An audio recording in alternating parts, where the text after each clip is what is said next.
بسم اللہ الرحمن الرحیم۔ السلام علیکم۔ وہ اسکول سے تھکی ہاری لوٹی تھی۔ اس نے اپنا بستہ پھینکا اور چارپائی پر ڈھیر ہو گئی۔ اتنی دور سے پیدل سفر کر کے وہ بے حد تھک چکی تھی۔ اسے گرمی محسوس ہوئی تو اس نے اٹھ کر پنکھے کی سپیڈ مزید تیز کر دی۔ وہ آنکھیں بند کیے ماتھے پر ہاتھ رکھے لیٹی تھی۔ اس کی ذرا آنکھ لگی ہی تھی کہ اچانک اسے گرمی محسوس ہوئی۔ پنکھا بند ہو چکا تھا۔ یہ لائٹ کو بھی ابھی جانا تھا۔ وہ جھنجھلا کر اٹھی۔ اماں دروازے کے بیچوں بیچ کھڑی اسے گھور رہی تھی۔ اٹھ گئی نوابزادی؟ اسے اٹھتا دیکھ کر وہ طنز سے بولی، ذرا ایک چکر باورچی خانے کا بھی لگا لو، کام پھیلا پڑا ہے۔ سبزی میں نے کاٹ دی ہے، باقی کا دیکھ لو۔ کھانا وقت سے تیار ہو جانا چاہیے۔ وہ تیز ترار آواز میں حکم چلاتی واپس پلٹ چکی تھی۔ وہ جی بھر کے بدمزہ ہوئی۔ رات بھی وہ دیر سے سوئی تھی۔ اسے شدید نیند آ رہی تھی، پر وہ اماں ہی کیا جو اسے چین کی نیند سو لینے دے۔ وہ جھنجھلاتی ہوئی باورچی خانے کی طرف بڑھ گئی۔ باورچی خانے کی حالت دیکھ کر ایک لمحے کو تو وہ چکرا گئی۔ ناشتے کے برتن جوں کے توں گندے فرش پر پڑے تھے۔ فرش پر بیٹھ کر ناشتے کرتے ہوئے شازی اور نازی نے جو چائے گرائی تھی وہ سوکھ کر جم چکی تھی۔ اماں نے سبزی کاٹ کر جو احسان عظیم کیا تھا اس کے چھلکے بھی بکھرے پڑے تھے۔ اسے سمجھ نہ آئی کہاں سے شروع کرے۔ اس نے دوپٹہ باندھا، آستینیں اوپر چڑھائیں اور کام میں جت گئی۔ جانتی تھی کہ اگر وقت پر کھانا تیار نہ ہوا تو اس کی شامت آ جانی تھی۔ وہ بچپن سے ہی سب کاموں کی عادی تھی۔ اس کی ماں تھوڑی سخت طبیعت کی تھی اور وہ گھر میں سب سے بڑی تھی تو گھر کے سب کام اسے ہی کرنے پڑتے تھے۔ اس کی ماں تھوڑا بہت ہاتھ بٹا دیا کرتی تھی۔ اس کا نام آمرہ ظہور تھا، جبکہ گھر میں سب اسے امر کہتے تھے۔ اس سے دو چھوٹی بہنیں نازی اور شازی تھیں۔ گھر میں وہ چاروں ہی ہوا کرتی۔ باپ کے بارے میں تو اسے کچھ یاد نہیں تھا۔ وہ بہت چھوٹی تھی تبھی اس کے ابا کا انتقال ہو گیا تھا۔ اس کے ایک ماموں باہر کے کسی ملک میں ہوتے تھے جو وہاں سے پیسے بھجوا دیا کرتے تھے اور گزر بسر ہو جاتا۔ وہ ایک سرکاری اسکول میں پڑھتی تھی جو اس کے گھر سے ذرا فاصلے پر واقع تھا، جبکہ اس کی دونوں بہنیں پرائیویٹ اسکول جاتیں۔ ان کے اسکول آنے جانے کے لیے وین کا انتظام کیا گیا تھا، جبکہ وہ پیدل ہی آیا جایا کرتی تھی۔ کبھی کبھی اسے لگتا تھا کہ اماں شازی اور نازی سے زیادہ پیار کرتی تھیں، کیونکہ وہ ان کی ہر فرمائش پوری کرتی اور لاڈ اٹھایا کرتی، جبکہ اسے بات بات پر جھڑک دیتی۔ شاید اماں مجھ سے پیار نہیں کرتی، وہ سوچتی۔ پھر وہ اپنے خیال کی خود ہی تردید کر دیتی کہ اماں اس کے ساتھ سختی سے اس لیے پیش آتی ہیں تاکہ وہ کچھ سیکھ سکے۔ اس کے میٹرک کے سالانہ امتحانات ہونے والے تھے۔ اس کو پڑھائی کا کافی شوق تھا اور وہ بہت ذہین بھی تھی۔ اسکول کی سب استانیاں اس کی تعریف کیا کرتی تھیں کہ وہ دل لگا کر پڑھتی ہے۔ امتحانات سر پر تھے پر وہ پڑھائی کے لیے بالکل وقت نہیں نکال پا رہی تھی۔ اسکول کے بعد گھر کے تمام کام نمٹانے میں اسے شام ہو جاتی اور پھر اماں نے شازی اور نازی کو پڑھانے کی ذمہ داری بھی اس پر ڈال دی تھی۔ اس کا کافی وقت ضائع ہو جاتا۔ وہ اپنی پڑھائی کے سلسلے میں کافی پریشان تھی۔ ایک بار امتحانات ختم ہو جاتے تو وہ فارغ ہی ہوتی اور آرام سے ان دونوں کو پڑھا سکتی تھی۔ اس نے اماں سے بات کرنے کا سوچا۔ اماں تو اس کی بات سن کر ہی ہتھے سے اکھڑ گئی تھیں۔ او بی بی، جب تک تمہارے امتحان ہوں گے اس سے پہلے ہی ان دونوں کے ہو جائیں گے۔ بعد میں تم نے دیواروں کو پڑھانا ہے۔ بہنوں کی تو صدا کی دشمن ہو تم۔ 4 دن ہوئے نہیں انہیں پڑھاتے اور تمہارے نخرے بھی شروع ہو گئے۔ تم امتحان بے شک مت دو، مگر ان کی پڑھائی زیادہ ضروری ہے۔ وہ اماں کی بات سن کر حیران تھی۔ وہ دونوں 6ٹھی اور 7ویں جماعت میں تھیں۔ ان کے امتحانات اس کے اپنے امتحان سے زیادہ اہم تو نہیں تھے، پر وہ اماں کو کبھی سمجھ ہی نہیں پائی تھی۔ شام کو وہ شازی نازی کو پڑھانے بیٹھی تو اپنی کتابیں بھی ساتھ ہی لے کر بیٹھ گئی۔ شازی نازی آپس میں جھگڑا کرنے لگی تو اس نے ڈانٹ کر انہیں چپ کروایا۔ شازی نے پین میں سیاہی ڈالتی نازی کو ایسی کوہنی ماری کہ نیلی سیاہی کی پوری دوات آمرہ کے ریاضی کے نوٹس پر بہہ گئی۔ وہ افسوس سے چیخ اٹھی۔ اس نے کتنی محنت سے اپنے ہاتھ سے یہ نوٹس تیار کیے تھے تاکہ امتحان کے دوران آسانی سے تیاری کر سکے۔ اس نے نازی کو ایک تھپڑ رسید کیا اور اپنے نوٹس پہ سے سیاہی نیچے بہائی۔ کوہنی اس نے ماری تھی۔ نازی روتے ہوئے گویا ہوئی تو اس نے شازی کو بھی ایک لگا دی۔ وہ دونوں بلند آواز سے رو رہی تھیں اور اسے مزید غصہ چڑھ رہا تھا۔ اس کی پورے 2 سال کی محنت پر پانی پھر گیا تھا۔ سارے کے سارے نوٹس خراب ہو چکے تھے۔ وہ کبھی اپنے نوٹس کو تو کبھی روتی ہوئی بہنوں کو دیکھ رہی تھی۔ ان دونوں کے رونے کی آواز سن کر اماں لپک کر باہر آئیں۔ شازی نازی اماں کو دیکھ کر اماں سے لپٹ گئیں۔ باجی نے مارا ہے، انہوں نے فوراً اماں سے شکایت لگا دی۔ اماں نے اسے بالوں سے پکڑ کر اس زور کا جھٹکا دیا کہ وہ منہ کے بل زمین پر گر پڑی۔ تیری جرت کیسے ہوئی میری بچیوں کو ہاتھ لگانے کی، بے غیرت نیچ ذات! وہ گالیاں دیتی اس کی طرف بڑھیں۔ وہ ابھی اٹھنے کی کوشش میں تھی کہ اماں کے پڑنے والے ٹھڈے سے دوبارہ گر پڑی۔ اماں اسے بے نقط سنا رہی تھی۔ وہ حیران پریشان سن رہی تھی۔ اسے یقین نہیں آ رہا تھا کہ اس کی ماں اس سے اتنی نفرت کرتی ہے۔ وہ اسے ایک اور لات مار کر اپنی دونوں بیٹیوں کو لے کر اندر چلی گئی۔ وہ بمشکل خود کو سنبھالتی اٹھی تھی۔ اس کے ماتھے میں لگنے والی چوٹ پر ٹیسے اٹھ رہی تھیں۔ وہ اپنے کمرے میں پہنچ کر چارپائی پر گر گئی اور زاروں قطار رونے لگی۔ آج سے پہلے اسے ماں کی اس سے نفرت کا اندازہ نہیں تھا۔ سخت دل تو وہ ہمیشہ سے تھی اور اسے غلطیوں پر مار بھی اکثر پڑ جاتی تھی، پر جب سے وہ بڑی ہوئی تھی اس نے وہ کام کرنے ہی چھوڑ دیے تھے جن پہ اماں کو غصہ آتا تھا۔ وہ رات تک کمرے میں پڑی رہی۔ اسے شدید بھوک کا احساس ہوا تو اٹھ کر باورچی خانے کی طرف بڑھ گئی۔ جانتی تھی کہ اسے منانے کوئی نہیں آئے گا۔ باورچی خانے میں جاتے ہوئے وہ اماں کے کمرے کے سامنے سے گزری تو اسے اندر سے باتوں کی آواز آئی۔ اس کی ماں اس کی بہنوں کو بتا رہی تھی کہ وہ اس کی سوتیلی بیٹی تھی اور اس کے باپ سے اس کی یہ دوسری شادی تھی۔ ماں کی بات سن کر وہ بے حد رنجیدہ تھی۔ اب اسے اپنے ساتھ اس کے برے سلوک کی وجہ سمجھ میں آ گئی تھی۔ وہ اس گھر میں مزید نہیں رکنا چاہتی تھی۔ اس گھر کے مکینوں سے اس کا کوئی رشتہ نہیں تھا۔ وہ اپنے چند کپڑے بیگ میں رکھ کر گھر سے نکل گئی تھی۔ اس کا رخ خالہ صغرا کے گھر کی طرف تھا۔ وہ کبھی کبھار اس کے گھر آیا کرتی تھیں اور اس سے پیار سے پیش آتی۔ وہ سلائی کا کام کیا کرتی تھی۔ آمرہ کا ارادہ بھی امتحان کے بعد ان سے سلائی سیکھنے کا تھا۔ دروازہ خالہ نے ہی کھولا تھا۔ وہ اسے اندر لے گئیں۔ خالہ اپنے بہو اور بیٹے کے ساتھ رہا کرتی تھی۔ ان کی بہو نے کمرے میں داخل ہوتے ہاتھ میں پکڑے اس کے بیگ کو حیرت سے دیکھا اور کمرے سے باہر نکل گئی۔ اس نے خالہ کو ساری بات بتا دی۔ خالہ اس محلے میں کچھ سالوں پہلے ہی آئی تھیں، لہٰذا لا علم تھیں۔ اس نے خالہ سے امتحان ہونے تک کی مہلت مانگی، اس کے بعد وہ اپنا بندوبست کر لے گی۔ خالہ نے خاموشی سے سر ہلا دیا۔ چند دنوں میں ہی اسے احساس ہو چکا تھا کہ خالہ کی بہو کا سلوک ان کے ساتھ اچھا نہیں ہے۔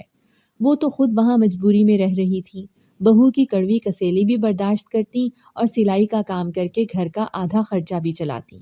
خالہ نے مروتاً اسے وہاں رکھ تو لیا تھا، پر وہ کافی پریشان تھی کیونکہ ان کی بہو کے ماتھے پر پڑی تیوری میں مزید اضافہ ہو چکا تھا۔ آج اس کا آخری پرچہ تھا۔ وہ پرچے دے کر آئی تو بڑی خوش تھی۔ اس کے تمام پرچے بہت اچھے ہوئے تھے۔ وہ آنٹی صفیہ کے پاس آ کر بیٹھ گئی۔ کیسا ہوا پرچہ؟ انہوں نے روزانہ کی طرح پوچھا۔ بہت اچھا، وہ خوشی سے بولی۔ اس کی خوشی پر وہ بھی مسکرا دی۔ آنٹی صفیہ خالہ صغرا سے کپڑے سلائی کروایا کرتی تھی۔ خالہ کی بہو نے خالہ کے ساتھ ساتھ اس کا بھی جینا دو بھر کر دیا تھا۔ آنٹی صفیہ خالہ کو کپڑے دینے آئیں تو ان دونوں کو روتا دیکھ کر ٹھٹک گئی۔ خالہ نے اس کی کہانی بتائی تو سن کر وہ بھی آپ دیدہ ہو گئیں اور خالہ کی اجازت سے اسے اپنے گھر لے آئی تھیں۔ وہ بڑے سے گھر میں اکیلی رہا کرتی تھی۔ ان کو آمرہ پہلی نظر میں ہی اپنی بیٹی جیسی لگی تھی، جو آمرہ کی عمر میں ہی ان کو چھوڑ کر ابدی نیند سو چکی تھی۔ انہوں نے آمرہ کو اپنی بیٹی بنا لیا۔ یہاں آمرہ کو ہر قسم کی آسائش میسر تھی۔ وہ ہر مہینے اسے شاپنگ پر لے جاتی تاکہ وہ اپنی ضرورت اور شوق کی چیزیں خرید سکے۔ آمرہ کو زیادہ تو کوئی شوق تھا نہیں۔ وہ ضرورت کی چند ایک چیزیں خریدتی تو آنٹی اسے اس کی پسند سے نئے کپڑے اور جوتے لے کر دیتی۔ آنٹی اس کی سادگی، سگھڑاپے اور ذہانت پر حیران ہوتی۔ وہ میٹرک میں بہت اچھے نمبروں سے پاس ہوئی تھی۔ آنٹی نے اسے شہر کے سب سے بہترین کالج میں داخلہ دلوا دیا تھا۔ پڑھائی میں تو وہ پہلے ہی بہت اچھی تھی۔ اس بہترین کالج میں پڑھنے سے اس کی صلاحیتیں مزید نکھر گئی تھیں۔ ڈاکٹر صاحبہ، مریض کی حالت قابو سے باہر ہے، جلدی چلے۔ نرس کی آواز پر وہ جلدی سے اٹھی اور اس کے پیچھے چل دی۔ بوڑھا مفلوک الحال شخص ہاتھوں میں سر دیے چلا رہا تھا۔ اسے آج پھر دورہ پڑا تھا۔ اس نے انجیکشن بنا کر اس کے بازو میں لگایا اور وہ کچھ ہی دیر میں پرسکون ہو گیا۔ وہ اس بوڑھے شخص کو پچھلے 1 سال سے اسی ہسپتال میں دیکھ رہی تھی۔ پورے سال میں اس کی طبیعت میں کوئی بدلاؤ نہیں آیا تھا۔ اس کی حالت ٹھیک ہونے کی بجائے مزید خراب ہوتی جا رہی تھی۔ اس بوڑھے کی اس حالت کی وجہ جانے بنا اس کا علاج ممکن نہیں تھا۔ اس نے نرس کو اس بوڑھے کی فائل اپنے کمرے میں لانے کے لیے کہا۔ یہ اس ہسپتال میں اس کا دوسرا سال تھا۔ 1 سال کی ہاؤس جاب مکمل کرنے کے بعد اسے اسی ہسپتال میں جاب مل گئی تھی۔ یہاں مختلف قسم کے دماغی امراض میں مبتلا مریض لائے جاتے، جن میں سے کچھ تو چند مہینوں کے علاج سے ہی بہتر ہو جاتے، جبکہ کچھ کی حالت اس قدر بدتر ہو جاتی کہ انہیں کسی دوسرے ہسپتال میں بھیجنا پڑتا۔ آنٹی صفیہ نے اس کے ساتھ بہت بڑی نیکی کی تھی۔ اس کی ہر خواہش کا احترام کیا تھا۔ وہ ڈاکٹر بننا چاہتی تھی۔ ڈاکٹر بننے کے اس خواب میں آنٹی نے اس کا بڑا ساتھ دیا تھا۔ آج وہ اس مقام پر تھی جس پر وہ ہمیشہ سے پہنچنا چاہتی تھی۔ ایسے میں اس کا فرض تھا کہ وہ انسانیت کی خدمت کے جذبے کو پیش نظر رکھے تاکہ جو نیکی اس کے ساتھ کی گئی اسے آگے بڑھا سکے۔ اس بوڑھے شخص کی فائل اس کے سامنے موجود تھی۔ وہ فائل کا بغور مطالعہ کر چکی تھی۔ اس شخص کا نام ظہور حسین تھا، جبکہ اس کے آگے پیچھے کوئی نہیں تھا جو اس کی دیکھ بھال کر سکے۔ یہی وجہ تھی کہ وہ اب تک ٹھیک نہیں ہو پایا تھا، کیونکہ ذہنی مریضوں کو شفا یاب کرنے میں دوا سے زیادہ محبت اور اپنائیت کی ضرورت ہوتی ہے، جو اس شخص کو میسر نہیں تھی۔ ڈاکٹر ماجد نے اس بوڑھے شخص کا بستر خالی کرنے کی ہدایت جاری کر دی تھی۔ اسے ابھی مزید علاج کی ضرورت ہے سر، وہ ڈاکٹر صاحب کے سامنے کھڑی انہیں قائل کرنے کی کوشش کر رہی تھی۔ وہ ناقابل علاج ہے عامرہ، انہوں نے حتمی جواب دیا۔ مجھے امید ہے وہ بہتر ہو جائیں گے۔ وہ کافی پر امید تھی۔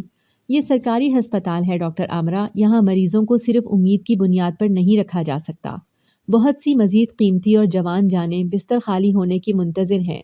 اب کی بار وہ ذرا غصے میں بولے تھے، اور اگر آپ کو اتنا ہی احساس ہے تو انہیں اپنے گھر ہی لے جائیں نا۔ وہ طنز کر کے آگے بڑھ گئے، جبکہ وہ سوچ میں پڑ گئی تھی۔ وہ انہیں اپنے ساتھ ہی لے آئی تھی۔ آنٹی کچھ عرصے کے لیے ملک سے باہر اپنے بھائی کے پاس گئی ہوئی تھی، اس لیے انہیں گھر کے پچھلے حصے میں بنے کمرے میں ٹھہرا دیا۔ ملازمہ کو خاص تاکید کی کہ وہ اس کی غیر موجودگی میں ان کا خیال رکھے۔ وہ بھی ڈیوٹی سے آ کر ان کے پاس موجود رہتی۔ نہ جانے اسے ان سے اتنی انسیت کیوں محسوس ہوتی تھی۔ ان کی حالت میں رفتہ رفتہ کافی بہتری آ رہی تھی۔ وہ بھی اس کی آمد کے منتظر رہتے اور اس کی آمد پر خوشی کا اظہار کیا کرتے تھے۔ آنٹی آج ہی واپس آئی تھی۔ وہ ہسپتال سے آئی تو آنٹی سے مل کر بہت خوش ہوئی۔ آنٹی آپ کو کسی سے ملوانا ہے، آپ آئیں میرے ساتھ۔ وہ آنٹی کا ہاتھ پکڑے پچھلے کمرے کی طرف چل دی۔ کون ہے آخر؟ آنٹی تجسس سے بھرے ہوئے بولی۔ میرے خاص مہمان ہیں، وہ مسکرا دی۔ بچپن سے ہی باپ کی شفقت سے محروم وہ اس شخص میں ہی اپنے باپ کو کھوجتی تھی۔ وہ دونوں ایک ساتھ کمرے میں داخل ہوئی تھیں۔ ظہور حسین آنکھوں پر ہاتھ رکھے لیٹے تھے۔ آہٹ پر ہاتھ اٹھا کر دیکھا۔ ظہور حسین آنٹی نے انہیں دیکھتے ہی پہچان لیا تھا اور حیرانی سے ان کا نام پکارا تھا۔ وہ بھی اٹھ کر بیٹھ گئے اور حیرت سے آنکھیں پھاڑے آنٹی کی طرف دیکھ رہے تھے۔ ظہور حسین اپنی بیوی اور 2 بیٹیوں کے ساتھ ہنسی خوشی زندگی بسر کر رہے تھے۔ ان کی بڑی بیٹی کا نام عامرہ جبکہ چھوٹی بیٹی کا نام آسمہ تھا۔ وہ سرکاری محکمے میں اچھی پوسٹ پر تھے۔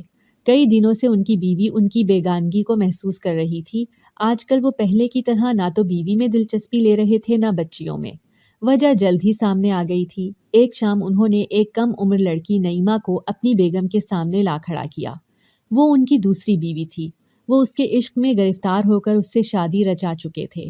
ان کی پہلی بیوی پر تو کوئی پہاڑ آ گرا تھا۔ غصہ، حیرت، نفرت، کیا کچھ نہیں تھا ان کی نظروں میں۔ ان کو اپنے شوہر پر اندھا اعتماد تھا اور ظہور حسین نے اعتماد کی دھجیاں بکھیرنے میں زیادہ دیر نہیں لگائی تھی۔ وہ اپنا سامان باندھ چکی تھی۔ ظہور جو حسین عشق کے نشے میں سرشار تھے، انہوں نے انہیں ایک بار بھی نہ روکا۔ بولے تو صرف اتنا کہ میری بچیاں نہیں جائیں گی۔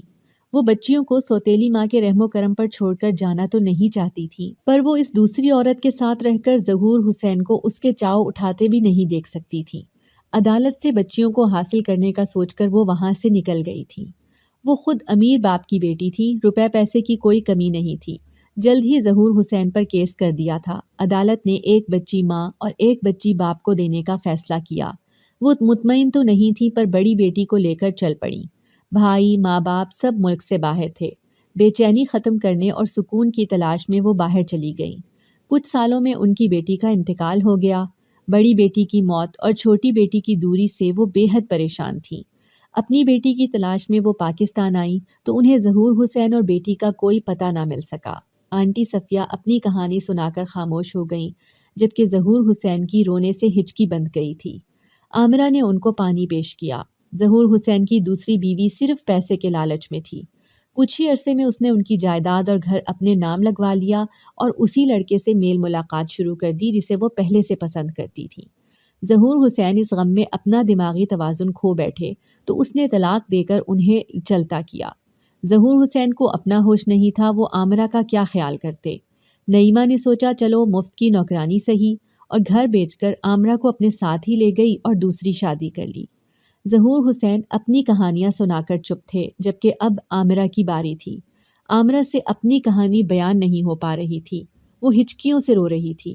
آنٹی پہلے ہی سمجھ گئی تھی کہ یہ میری ہی عامرہ ہے، انہوں نے اٹھ کر اسے گلے سے لگا لیا۔ جبکہ ظہور حسین نے ان دونوں کے سامنے اپنے ہاتھ جوڑ دیے۔ ماں تو عامرہ کو بہت پہلے مل گئی تھی، بس وہ جانتی نہیں تھی کہ ماں کی طرح خیال رکھنے والی واقعی اس کی ماں ہے، جبکہ آج اسے باپ بھی مل گیا تھا۔ اس نے ان دونوں کے گلے میں باہیں ڈال دی۔